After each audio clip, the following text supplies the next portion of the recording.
වාසනාවන්ත පින්වත, අද මා ඔබට පැහැදිලි කරන්නට බලාපොරොත්තු වන්නේ කේලම. හරි භයානක අකුසලයක්.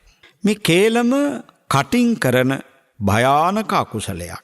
කේලමේ ස්වභාවය ඇති දේ නැති කොට කියනවා. නැති දේ ඇති කොට කියනවා. කේලමෙන් කෙරෙන්නේ දෙදෙනෙකු අතර, දෙපිරිසක් අතර තියෙන සමගිය, බැඳීම, ලෙංගතුකම, ආදරය, කරුණාව, දයාව, මෛත්‍රිය මේ සියල්ල විනාශ කරලා දාලා අමුතුම පුජ්‍යලයක් බිහි කරන එකයි.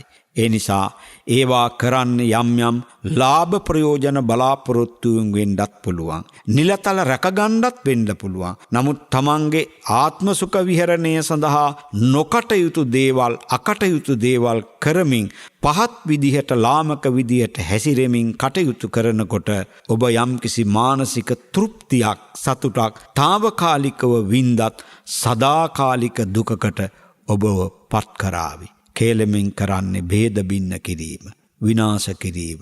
දෙදෙනෙක් අතර විය හැකි, දෙපිරිසක් අතර විය හැකි තියෙන සමගිය, සහෝදරත්වයේ බැඳීම, ලෙංගතුකම විනාශ කිරීමයි. ඒ නිසා తాවකාලික වින්දනයක් සඳහා සදාකාලික විනාශයකට මා පත් කරන කේලම කවරදාක්වත් කියන්න එපා. කටින් කරන භයානක අකුසලයක්.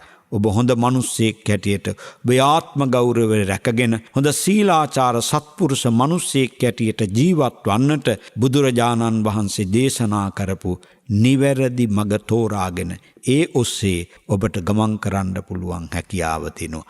නිවැරදි මඟ ඔස්සේ ගමන් කරමින් ඔබේ මෙලොව ජීවිතයත් ඔබට සැපවත් වේවා. පරලොව භව ගමනත් සැපවත් වේවා.